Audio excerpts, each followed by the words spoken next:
పాతకొత్తడంలో ఉన్న జెడ్పీఎస్ఎస్ ఆనంద్ కని అట్లాగే పాతకొత్తడం ప్రైమరీ స్కూల్ రెండింటిని కూడా సిపిఎం బృందం సందర్శించింది.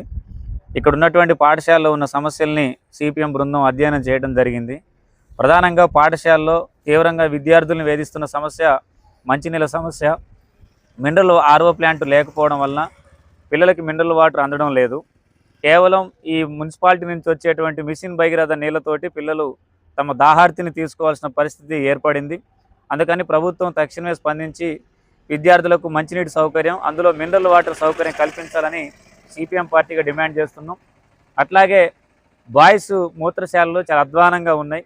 వాటికి స్కావెంజర్ లేకపోవడం ఫలితంగా శుభ్రంగా టాయిలెట్స్ ఉండడం లేదు. దీనివలన దుర్వాసన వస్తుంది. పిల్లలు తీవ్రమైన ఇబ్బందులు పడుతున్నారు. పిల్లలు అనారోగ్య పాలయ్యేటువంటి ప్రమాదం కూడా ఉంది. అందుకని ఆ టాయిలెట్స్కి మంచినీళ్ళ సప్లై, వాటర్ సప్లై లేక ఇవాళ దుర్వాసన వస్తుంది. అందుకని ప్రభుత్వం తక్షణమే స్పందించి ఆ టాయిలెట్ సమస్యను కూడా పరిష్కరించాలని చెప్పి డిమాండ్ చేస్తున్నాం. పాఠశాల ప్రారంభించి దాదాపు 2 నెలలు కావస్తుంది. ఇప్పటికీ విద్యార్థులకి యూనిఫామ్ అందలేదు. అట్లాగే కొద్దిమంది విద్యార్థులకు పాఠ్య పుస్తకాలు కూడా అందలేదు. ప్రధానంగా ఈ పాఠశాల వెనక ఉన్నటువంటి కాంపౌండ్ వాల్ నిర్మించకపోవడం వలన, కాంపౌండ్ వాల్ లేకపోవడం వలన జంతువులు స్వైర విహారం చేస్తున్నాయి. అట్లాగే రాత్రిపూట అసాంఘిక కార్యకలాపాలకు ఈ పాఠశాల అడ్డాగా మారింది. డ్రగ్స్, గంజాయి ఎవరైతే సేవించే వాళ్ళు ఉంటారో వాళ్ళకి అడ్డాగా ఈ పాఠశాల మారింది.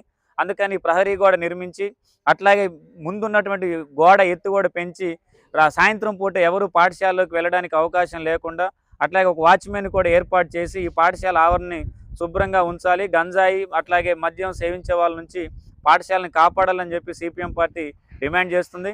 అట్లాగే ఈ పాఠశాల ప్రారంభం అయింది కానీ కనీసం ఎలాంటి శుభ్రం చేయకుండా పాఠశాలను ప్రారంభించారు. చెత్త చెదారం పేరుకుపోయి అడవిని తలపించే విధంగా పాఠశాల ఆవరణం ఉంది. ఈ పాఠశాల సమస్యల మీద ఈ పాఠశాలను శుభ్రం చేయాలని చెప్పేసి మున్సిపల్ అధికారులు చెప్పినా సరే మున్సిపల్ అధికారులు కూడా నిర్లక్ష్యంగా వ్యవహరిస్తున్నారు. వాళ్ళు పట్టించుకోవడం లేదు. అందుకని తక్షణమే మున్సిపల్ అధికారులకు స్పందించి ఈ పాఠశాల ఆవరణాన్ని శుభ్రం చేయాలని చెప్పేసి సిపిఎం పార్టీ డిమాండ్ చేస్తుంది. ప్రధానంగా ఈ పాఠశాలలో వెలుగులోకి వచ్చినటువంటి సమస్యల్ని ప్రభుత్వం దృష్టికి తీసుకెళ్లాలని చెప్పేసి సిపిఎం పార్టీ భావించింది. వంట షెడ్ లేకపోవడం వలన ఇవాళ ఆరు బయటే వంటలు వండాల్సిన పరిస్థితి ఏర్పడింది. వర్షం వస్తే మధ్యాహ్న భోజన కార్మికులు వంట వండడానికి తీవ్రమైన ఇబ్బందులు పడుతున్నారు. అట్లాగే వాళ్ళకి జీతాలు పెండింగ్లో ఉంటున్నాయి. చాలిన జీతాలు ఇస్తున్నారు. వీటితో పాటు వాళ్ళు పెట్టినటువంటి బిల్స్ కూడా పెండింగ్లో ఉన్నాయి. ఆ బిల్స్ కూడా ఇప్పటివరకు ప్రభుత్వం రిలీజ్ చేయలేదు. అందుకని ప్రభుత్వం విద్యార్థులకు పౌష్టికాహారం అందించాలనంటే మెస్ ఛార్జీలు పెంచాలి, మధ్యాహ్న భోజన కార్మికుల బిల్లులు తక్షణమే చెల్లించాలి, వారి జీతాలు పెంచాలి.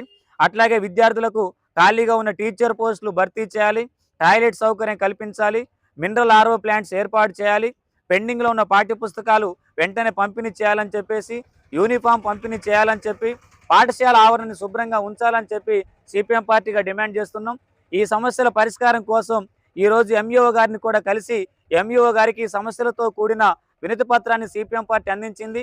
ఎంఈఓ గారు సానుకూలంగా స్పందించి తన పరిధిలో ఉన్నటువంటి సమస్యల్ని, మంచినీళ్ళ సమస్య కావచ్చు, పాఠశాలను శుభ్రం చేసే సమస్య, అట్లాగే బాయ్స్ మూత్రశాల సమస్యని పరిష్కరిస్తానని చెప్పేసి హామీ ఇచ్చారు. అట్లాగే ప్రైమరీ స్కూల్లో ఖాళీగా ఉన్న టీచర్ పోస్టులు భర్తీ చేయడానికి ప్రభుత్వానికి నివేదిక పంపిస్తామని చెప్పేసి, అలాగే డిఈఓ గారి దృష్టికి కూడా, కలెక్టర్ గారి దృష్టికి సమస్యని తెలియజేస్తానని చెప్పేసి ఎంఈఓ గారు హామీ ఇచ్చారు. అలాగే ఈ పాఠశాలలో ఉన్నటువంటి సమస్యల పరిష్కారం కోసం భవిష్యత్తులో సిపిఎం పార్టీ ప్రభుత్వం మీద, జిల్లా విద్యాశాఖ అధికారుల మీద ఒత్తిడి తీసుకురావడం కోసం పోరాటాలు కొనసాగిస్తుంది. ప్రభుత్వము, జిల్లా విద్యాశాఖ అధికారులు తక్షణమే స్పందించి పాతకొత్తగూడెం ప్రభుత్వ ప్రైమరీ పాఠశాల, హై స్కూల్ సమస్యలను పరిష్కరించాలని డిమాండ్ చేస్తున్నాం.